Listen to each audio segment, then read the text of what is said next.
ಬಿಡದಿ ಟೌನ್ಶಿಪ್ನ ವಿಚಾರದಲ್ಲಿ ಸದ್ಯ ಮುಖ್ಯಮಂತ್ರಿ ಡಿಕೆ ಶಿವಕುಮಾರ್ ಮತ್ತು ಕೇಂದ್ರ ಸಚಿವ ಕುಮಾರಸ್ವಾಮಿ ಅವರ ಮಧ್ಯೆ ಸವಾಲು ಪ್ರತಿ ಸವಾಲು ಶುರುವಾಗಿದೆ. ಡಿಕೆ ಶಿವಕುಮಾರ್ ಅವರು ನಿನ್ನೆ ಆಹ್ವಾನ ಕೊಟ್ಟರು ಕುಮಾರಸ್ವಾಮಿ ಅವರಿಗೆ, ವಿಧಾನಸೌಧಕ್ಕೆ ಬನ್ನಿ 26ನೇ ತಾರೀಕು ಚರ್ಚೆ ಮಾಡೋಣ ಅಂತ. ಅದಕ್ಕೆ ಕುಮಾರಸ್ವಾಮಿ ಅವರು ಕೂಡ ಉತ್ತರವನ್ನು ಕೊಟ್ಟರು. 27ನೇ ತಾರೀಕು ನಾವು ಬಿಡದಿಯಲ್ಲೇ ಚರ್ಚೆ ಮಾಡೋಣ ಅಂತ ಅವರು ಪತ್ರ ಬರೆದರು. ಈಗ ಮತ್ತೊಂದು ಹಂತಕ್ಕೆ ತಿರುಗಿದೆ ಈ ವಿಚಾರ. ಬಹಿರಂಗ ಚರ್ಚೆಗೆ ಬನ್ನಿ ಅಂತ ಸವಾಲು ಪ್ರತಿ ಸವಾಲು ಇಬ್ಬರ ಮಧ್ಯೆ ನಡೀತಾ ಇರೋದು. 26ನೇ ತಾರೀಕು ನೀವು ವಿಧಾನಸೌಧಕ್ಕೆ ಬನ್ನಿ 5 ಜನರೊಂದಿಗೆ. ಇದು ಮುಖ್ಯಮಂತ್ರಿ ಕುಮಾರಸ್ವಾಮಿ ಅವರಿಗೆ ಒಂದು ಪತ್ರ ಬರೆದರು. ಆ ಪತ್ರಕ್ಕೆ ಉತ್ತರ ಕೊಟ್ಟರು ಕುಮಾರಸ್ವಾಮಿ. 26ನೇ ತಾರೀಕು ನನಗೆ ಪೂರ್ವ ನಿಗದಿತ ಕಾರ್ಯಕ್ರಮಗಳಿದ್ದಾವೆ. 27ನೇ ತಾರೀಕು ಈ ಚರ್ಚೆ ನಡೀಲಿ, ಆದರೆ ವಿಧಾನಸೌಧದಲ್ಲಿ ಚರ್ಚೆ ಬೇಡ, ಬೈರಮಂಗಲದಲ್ಲಿ ಮಾಡೋಣ. ರೈತರ ಮಧ್ಯೆಯೇ ಚರ್ಚೆಯಾಗಲಿ, ಬಹಿರಂಗವಾಗಿ ಚರ್ಚೆಯಾಗಲಿ ಅಂತ ಕುಮಾರಸ್ವಾಮಿ ಪತ್ರ ಬರೆದರು. ಈ ಸವಾಲನ್ನ ಈಗ ಮುಖ್ಯಮಂತ್ರಿ ಸ್ವೀಕರಿಸ್ತಾರಾ ಅನ್ನುವಂಥ ಪ್ರಶ್ನೆ ಇದೆ. ಬೈರಮಂಗಲದಲ್ಲೇ ಚರ್ಚೆಯಾಗೋದಕ್ಕೆ ಭೂಮಿಕೆ ಸಿದ್ಧವಾಗುತ್ತಾ, ವೇದಿಕೆ ಸಿದ್ಧವಾಗುತ್ತಾ? ಪತ್ರಗಳನ್ನು ನೋಡ್ತಾ ಇದ್ದೀರಿ. ಮುಖ್ಯಮಂತ್ರಿ ಬರೆದಿರುವಂಥ ಪತ್ರ ಮತ್ತು ಅದಕ್ಕೆ ಕುಮಾರಸ್ವಾಮಿ ಅವರು ಕೊಟ್ಟಿರುವಂಥ ಉತ್ತರ. ಒಂದು ವೇಳೆ ಡಿ ಕೆ ಶಿವಕುಮಾರ್ ಒಪ್ಪಿಕೊಂಡರೆ 27ನೇ ತಾರೀಕು ಬೈರಮಂಗಲದಲ್ಲಿ ರೈತರ ಸಮ್ಮುಖದಲ್ಲಿ ಚರ್ಚೆಯಾಗಬೇಕು, ಬಹಿರಂಗ ಚರ್ಚೆ. ಕುಮಾರಸ್ವಾಮಿ ಅವರು ಒಪ್ಪಿಕೊಳ್ತಾ ಇದ್ದಾರೆ, ಹೌದು ನನ್ನ ಕಾಲದಲ್ಲೇ ಆಗಿರೋದದು, ಬಟ್ ಅದನ್ನು ನಾನು ಡ್ರಾಪ್ ಮಾಡಿದೆ. ರೈತರ ವಿರೋಧ ಬಂತು ಅನ್ನೋ ಕಾರಣಕ್ಕಾಗಿ ವಿಧಾನಸಭೆಯಲ್ಲೇ ನಾನು ಅದನ್ನು ಘೋಷಣೆ ಮಾಡಿದೆ 2007ರಲ್ಲಿ. ರೈತರ ಒಪ್ಪಿಗೆ ಇಲ್ಲದೆ ಇದಾಗಲ್ಲ ಅನ್ನೋದನ್ನು ನಾನು ಆ ದಿನವೇ ಘೋಷಣೆ ಮಾಡಿದ್ದೆ. ಆದರೆ ಡಿ ಕೆ ಶಿವಕುಮಾರ್ ಅವರ ನೇತೃತ್ವದಲ್ಲಿ 2025ರ ಮಾರ್ಚ್ ತಿಂಗಳಲ್ಲಿ ಪ್ರಿಲಿಮಿನರಿ ನೋಟಿಫಿಕೇಶನ್ ಆಯಿತು, ಪ್ರಾಥಮಿಕ ಅಧಿಸೂಚನೆ ಆಯಿತು. ಈಗ ಫೈನಲ್ ನೋಟಿಫಿಕೇಶನ್ ಆಗಿದೆ. ನಾನು ಡ್ರಾಪ್ ಮಾಡಿದ್ದಂಥ ಪ್ರಾಜೆಕ್ಟ್ ಅನ್ನ 2025ರ ಮಾರ್ಚ್ ತಿಂಗಳಲ್ಲಿ ಪ್ರಾಥಮಿಕ ಅಧಿಸೂಚನೆಯನ್ನ ಮಾಡಿದ್ದು ಡಿ ಕೆ ಶಿವಕುಮಾರ್ ಅವರು. ಚರ್ಚೆಗೆ ಬರಲಿ ಅಂತ ಕುಮಾರಸ್ವಾಮಿ ಅವರು ಪ್ರಶ್ನೆ ಕೇಳ್ತಾ ಇದ್ದಾರೆ.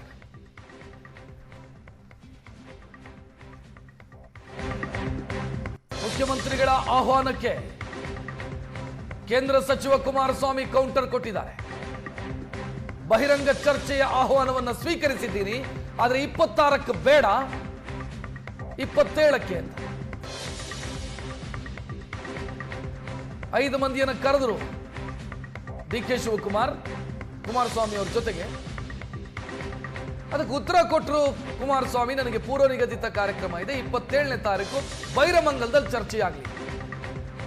ಯೋಜನೆಗೆ ಸಂಬಂಧಿಸಿದವರನ್ನ ಅಥವಾ ಯೋಜನೆಯಿಂದ ಸಂತ್ರಸ್ತರಾಗುವವರನ್ನ ಹೊರಗಿಟ್ಟು ಚರ್ಚೆ ಬೇಡ, ಅವರನ್ನ ಜೊತೆಗಿಟ್ಕೊಂಡೇ ಚರ್ಚೆ ಮಾಡೋಣ, ವಿವಾದಿತ ಭೂಮಿಯಲ್ಲೇ ಚರ್ಚೆ ಆಗಲಿ ಅಂತ ಕುಮಾರಸ್ವಾಮಿ ಅವರು ಹೇಳ್ತಾ ಇರೋದು.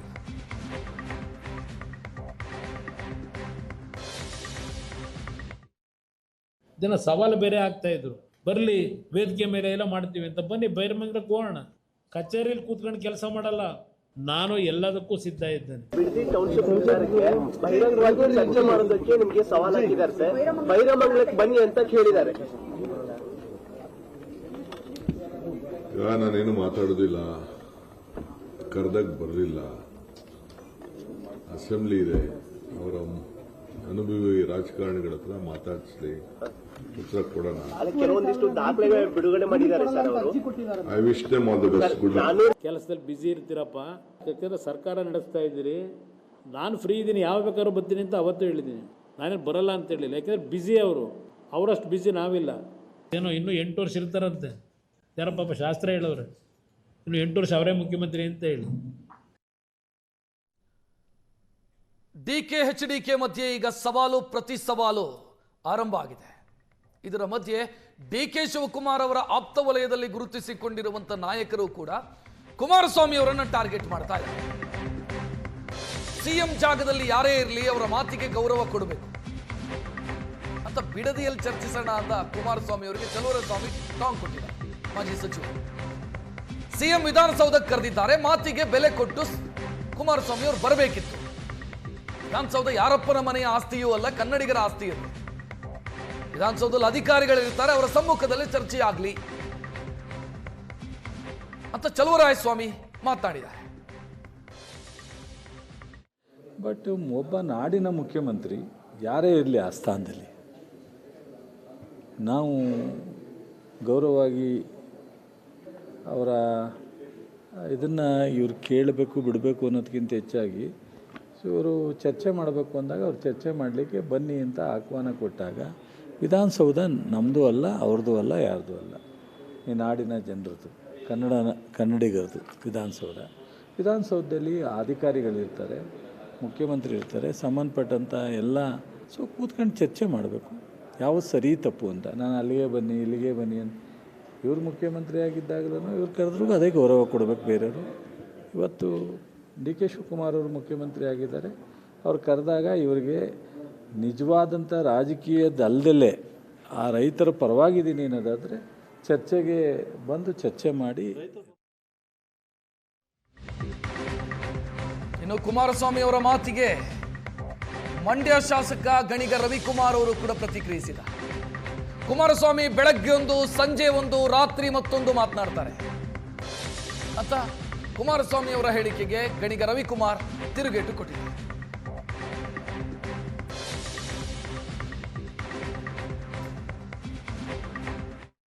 ಈ ವಿಚಾರ ಏನಂದ್ರೆ sir, Kumaraswamy versus D K ಅನ್ನೋ ಥರದ್ದು ಏನೋ ಇದಾಗಿ ಪಂಥಾಹ್ವಾನ ಕೊಡ್ತಾ ಇದ್ದಾರೆ, ಆ ವಿಚಾರ ಏನಾದ್ರು ಚರ್ಚೆ? ಕುಮಾರಸ್ವಾಮಿ ಬೆಳಗ್ಗೆ ಒಂದು ಮಾತಾಡ್ತಾರೆ, ಮಧ್ಯಾಹ್ನ ಒಂದು ಮಾತಾಡ್ತಾರೆ, ರಾತ್ರಿ ಒಂದು ಮಾತಾಡ್ತಾರೆ. ಈ ವಿಚಾರ ಏನಂದ್ರೆ sir, Kumaraswamy versus D K ಅನ್ನೋ ಥರದ್ದು ಏನೋ ಇದಾಗಿ ಪಂಥಾಹ್ವಾನ ಕೊಡ್ತಾ ಇದ್ದಾರೆ, ಆ ವಿಚಾರ ಏನಾದ್ರು ಚರ್ಚೆ? ಕುಮಾರಸ್ವಾಮಿ ಬೆಳಗ್ಗೆ ಒಂದು ಮಾತಾಡ್ತಾರೆ, ಮಧ್ಯಾಹ್ನ ಒಂದು ಮಾತಾಡ್ತಾರೆ, ರಾತ್ರಿ ಒಂದು ಮಾತಾಡ್ತಾರೆ.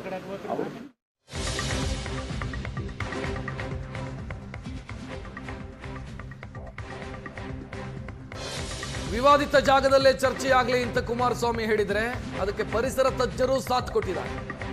ಕೇಂದ್ರ ಸಚಿವ ಕುಮಾರಸ್ವಾಮಿ ಪತ್ರ ಬರೆದಿರೋದು ಸರಿಯಾಗಿದೆ, ರೈತರ ಎದುರೇ ಚರ್ಚೆಯಾದರೆ ಒಳ್ಳೆಯದು ಅಂತ ಪರಿಸರ ತಜ್ಞ ವಿಜಯ್ ನಿಶಾಂತ್ ಮಾತನಾಡಿದ್ದಾರೆ. ಇದು ರಾಜ್ಯದ ವಿಚಾರ, ರೈತರ ಜೊತೆಗೂಡಿ ಚರ್ಚೆಯಾದರೆ ಒಳ್ಳೆಯದು.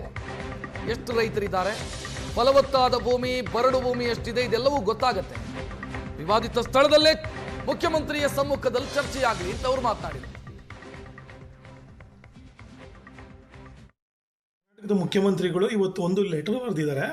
ಆ ಲೆಟ್ರಲ್ಲಿ ಏನು ಮಾಡಿದ್ದಾರೆ ಅಂದರೆ, ಕುಮಾರಸ್ವಾಮಿ ಅವ್ರನ್ನ ಇನ್ವೈಟ್ ಮಾಡಿದ್ದಾರೆ ವಿಧಾನಸೌಧದಲ್ಲಿ ಬಂದು ಈ ಬಿಡದಿ ವಿಚಾರವಾಗಿ ಏನು ಈ ಟೌನ್ಶಿಪ್ ಆಗ್ತಾ ಇದೋ ಅದ್ರ ಬಗ್ಗೆ ಡಿಸ್ಕಷನ್ನ ಮಾಡೋಣ ಅಂಥೇಳಿ. ಅದಕ್ಕೆ ರೆಸ್ಪಾನ್ಸ್ ಆಗಿ ಕುಮಾರಸ್ವಾಮಿ ಅವರು ಒಂದು ಲೆಟರ್ನ ಬರೆದಿದ್ದಾರೆ. ಅದನ್ನು ಹೇಳಿದ್ದಾರೆ ಅಂದರೆ, 4 ಗೋಡೆಗಳ ಮಧ್ಯೆ ಯಾಕೆ ನಾವು ಬಿಡದಿನೋ ಅಥವಾ ಬೈರಮಂಗಲದಲ್ಲಿ ಡಿಸೈಡ್ ಮಾಡೋಣ ಅನ್ನೋದನ್ನು, ಇದು ಸರಿಯಾಗೇ ಇದೆ, ಇದು ತುಂಬ ಇಂಪಾರ್ಟೆಂಟ್ ಕೂಡ. ಯಾಕಂದರೆ ಇದು ಇಬ್ಬರು ಲೀಡರ್ ಮಧ್ಯೆ ಇರೋ ವಿಚಾರ ಅಲ್ಲ, ಇದು ಆ್ಯಕ್ಚುಲಿ ಇದು ರಾಜ್ಯದ ವಿಚಾರ, ಬೆಂಗಳೂರಿನ ವಿಚಾರ, ಆಮೇಲೆ ಬಿಡದಿ ಜನರ ವಿಚಾರ. ಸೊ ನಾವು ಏನು 27ನೇ ತಾರೀಕಿಗೆ ಹೇಳಿದಾರೋ ಅವತ್ತು ಬಂದುಬಿಟ್ರೆ ಅಲ್ಲಿ ಎಷ್ಟು ಜನ ರೈತರಿದ್ದಾರೆ, ಎಷ್ಟು ನಮ್ಮ ಬರಡು ಭೂಮಿ ಇದೆ, ಎಷ್ಟು ವ್ಯವಸಾಯ ಭೂಮಿ ಇದೆ, ಎಷ್ಟು ಹಸುಗಳನ್ನ ಕಟ್ಟಿದರೆ, ಎಷ್ಟು ಜನರ ಜೀವನ ಇದೆ ಅನ್ನೋದು ಗೊತ್ತಾಗತ್ತೆ. ಬರೀ ಬಿಡದಿ ಜನ ಅಲ್ಲ, ಇದು ಸಂಬಂಧಪಟ್ಟ ಬೆಂಗಳೂರಿನ ಜನನೋ ಅಥವಾ ಕರ್ನಾಟಕದ ಪೂರ್ತಿ ಯಾರಿಗೆ ಇದ್ರ ಬಗ್ಗೆ ಕಾಳಜಿ ಇದೆಯೋ, ನಮ್ಮ ಬಿಡದಿನ ಉಳಿಸ್ಕೊಬೇಕು, ಅಲ್ಲಿ ರೈತರನ್ನ ಉಳಿಸ್ಕೊಬೇಕು ಅನ್ನೋದನ್ನು ಕೂಡ ಜನನೂ ಇನ್ವೈಟ್ ಮಾಡಿದ್ರೆ ಒಳ್ಳೆಯದು. ಆದರೂ ಜನಗಳ ಮಧ್ಯೆನೇ ಡಿಸೈಡ್ ಆದರೆ it is very greatest thing to happen for a Bidadi. ಆಮೇಲೆ